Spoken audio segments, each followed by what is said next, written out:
You do believe it was an accident? Well, she knew Diane and Tex McIver for 30 years. Tonight, what that woman is saying about the Buckhead couple at the center of a homicide investigation. That's caught the attention of the nation. First tonight, shock over the loss of an Atlanta actor. He played a popular role in a hit sitcom. We are learning more about what happened. CBS 46 News at 11 starts now. Thanks for staying up with us. I'm Sharon Reed. And I'm Ben Swan. Tommy Ford. He was a familiar face on The Martin Show in the 90s. His sudden death coming just hours ago here in Metro Atlanta. Ford had been on life support for a reported ruptured aneurysm in his abdomen. The 9 Team's Tracy Hutchins live in Atlanta. And Tracy, friends and family, they'd been with Ford all day. They had been, Sharon and Ben. You know, a good friend of Tommy Ford's told me that his wife was there by his side along with his son and daughter. They knew things did not look good, but they were hoping and praying that he would pull through. Unfortunately, that did not happen, and just before 5 o'clock, Tommy Ford died.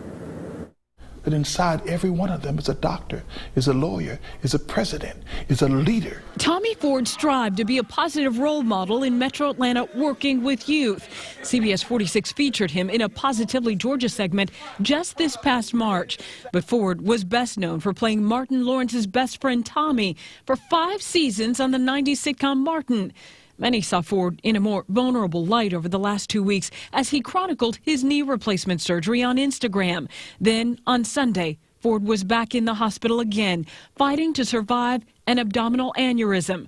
According to Atlanta-based CDC, abdominal aortic aneurysms are more common in men, more common in people over 65, but less common among blacks.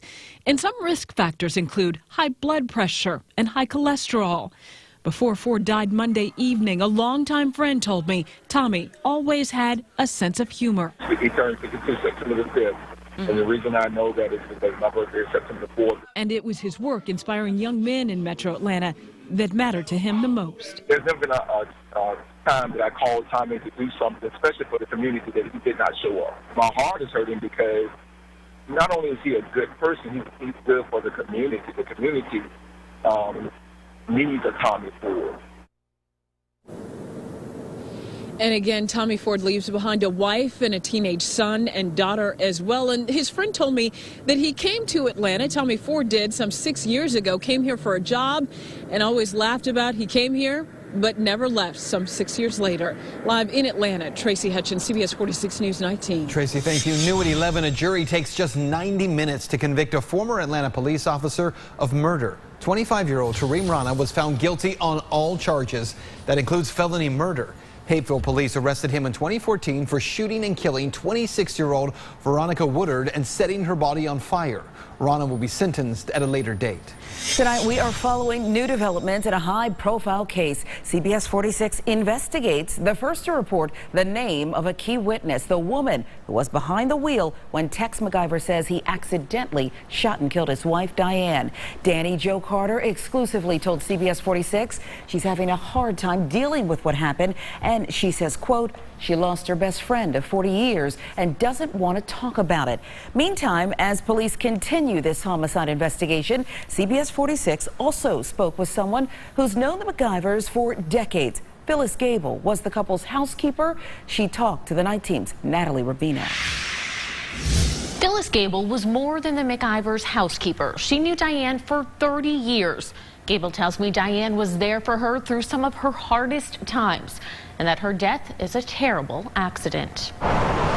Diane McIver's death is affecting more than just the 2 people inside the car that night she was shot.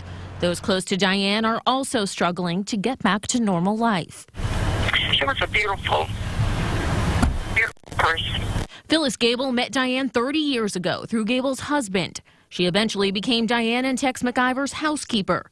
Every day she'd show up to the McIvers, and every day she spent with Diane, she says, was a pleasure. What's your favorite memory of Diane? Oh, honey, there's so many memories. Gable even traveled on family vacations with the McIvers and says the couple's love was contagious. Always showing feelings toward one another, holding hands, hugging. Diane's life ended 17 days ago. The couple was driving back from Putnam County. Diane was in the passenger seat. Her best friend, Danny Jo Carter, was driving, and Tex was sleeping in the back seat. Tex's lawyer says after waking up on Edgewood Avenue, Tex asked for his gun from the center console because he didn't feel safe. Diane handed it to him and he fell back to sleep. Tex says he then woke up to the sound of the gunshot with no recollection of pulling the trigger. Diane was shot in the back and later died at the hospital, leaving her husband at the center of an APD homicide investigation. You do believe it was an accident? Oh, I know without a doubt. There's no doubt in my heart. APD hasn't said what led to Tex firing his gun or if he'll face charges. But if he does, Gable says it will essentially be 2 lives that were lost that night. I've also learned the employee at Corey Airport Services who had Diane's cell phone turned it over to Tex's lawyer today. Tonight, it's in the hands of Atlanta police. Natalie Rubino, CBS 46 News, 19. Well, getting set for a Thursday, we are tracking a shift in the wind, which is oh so crucial to how temperatures will behave over the coming days. Meanwhile, a couple western storm systems will be able to approach the eastern seaboard. And how about Hurricane Nicole? Dangerous Hurricane Nicole. Does this look eerily similar to what we just went through with Matthew? Category 4, 130 miles an hour for the wind, headed toward Bermuda later tomorrow morning. More on that in just a little bit from now, Ben. All right, Jim, thank you for that. Developing tonight, new reaction to a controversial choice. Georgia's Attorney General has a brand new job because today he was voted in as the new president of Kennesaw State University. Now, some students, they've been trying to block that change because of Olson's record on gay rights issues. The 19's Kim Passoff joins us on that KSU campus. And Kim, there were a number of protests even today. Well, that's right, Ben. Some students and staff say that this is not all said and done. They say that Olens has no experience leading an educational university like this. And we want you to take a good look at this. This online petition right here, it has more than 16,000 signatures against his appointment. We spoke to the student who started it all. It is our duty to fight for our freedom. It is our duty to fight for our freedom. At the Board of Regents meeting in downtown Atlanta today. All in favor, aye. Aye. Any opposed? Let the record reflect Regent Larry Walker abstains. Many student voices united defiant against the appointment of Sam Olens. We must love each other and support each other. The first voice to speak out weeks ago, transgender student Lane Hunter. The students here are very diverse. Lane started this online petition because of Olens' stance on gay marriage and transgender bathroom rights during his time as Georgia's Attorney General. He says that he was just doing what the state wanted. Still, Lane and others worry Olens will not embrace diversity at KSU. It was a hard moment, hearing that he was going to be the new president. I'm fearful that he could affect the budget of GLBTIQ student programs here on campus. He never made a statement to us, which we really expected. CBS 46 reached out to Olens to ask what students should expect. His office says he was unavailable today because of the religious holiday and sent us his written statement. I pledge to work in partnership with the Kennesaw State campus community to focus our efforts on advancing our academic mission. Working with students, faculty, and staff together, we will continue to make KSU a leading university. Every time that we go through a national search, we don't always come out with a winner. The board defended their decision to forego a search for other candidates and appoint Olens. I think it's very clearly a political move, and their higher-ups have told them to appoint Sam Olens. We asked Chancellor Henry Huckabee, did backroom politics result in a political favor? You'll have to have Sam that. I don't think he got a political favor.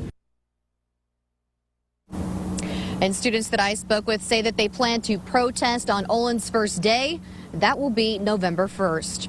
Reporting live in Kennesaw and Cobb County, Kim Passoff, CBS 46 News. Right now on the 2016 campaign trail, accusations are flying fast as Hillary Clinton wards off more scrutiny surrounding a batch of alleged staff emails put out again by WikiLeaks. Donald Trump is fighting a battle within his own party, and late tonight Trump is also being confronted by several new claims of inappropriate words and contact with women. CBS News correspondent Craig Boswell is in Washington. Donald Trump told supporters in Ocala, Florida, that ISIS is hoping and praying Hillary Clinton is elected president so it can take over the U.S. The election of Hillary Clinton would lead, in my opinion, to the almost total destruction of our country as we know it. At her Colorado rally, Clinton called Trump desperate. They're going to use a, quote, scorched earth strategy. That's all they have left. Pure negativity, pessimism. WikiLeaks released another 1,900 emails it claims came from the account of Clinton campaign chairman John Podesta. The Clinton camp says Russia instigated the hack to benefit Trump. They always blame Russia. And then they say Donald Trump is friends with Putin. I don't know Putin, folks, I promise. Russian President Vladimir Putin questioned whether who did the hacking is really that important compared to the information that's contained within the leaks. On the heels of last week's release of a video where Trump is heard making lewd comments, there are new allegations of Trump having questionable interactions with women. A former Miss Arizona claims Trump walked in on Miss USA contestants in their dressing room while he owned the pageant. The New York Times also profiled two women who claimed Trump groped them decades ago. The Trump campaign called the article fiction and a character assassination. The New York Times has endorsed Clinton. Craig Boswell, CBS News, Washington. And new tonight, some good news on the campaign trail, a record for online voter registration in Georgia. The Secretary of State releasing some new information on just how many people signed up on the last day. The deadline to register, that was yesterday. Nearly 75,000 people logged on to do so. On the final day of registration in 2014, just over 12,000 Georgians use the online system. Currently, there are over 6.5 million registered voters in the Peach State. Meantime, early voting in Georgia begins next Monday, October 17th. For information about your polling site, head over to our website, cbs46.com/campaign2016. An armed robber's attempt to make a clean getaway ends up leaving a grandmother without a place to stay. We've got the details all new on the other side of the break. We finally know who will likely replace Park Atlanta. About time, right? Why are then some people concerned the city may be rushing into another bad deal? I'm Christian De La Rosa in Fulton County tonight. I'll have that story coming up. Right now, we're also watching the weather and temperature swings on the way. Chief Meteorologist Jim Kosek has Atlanta's most accurate forecast when we come back. You're watching CBS 46 News 19.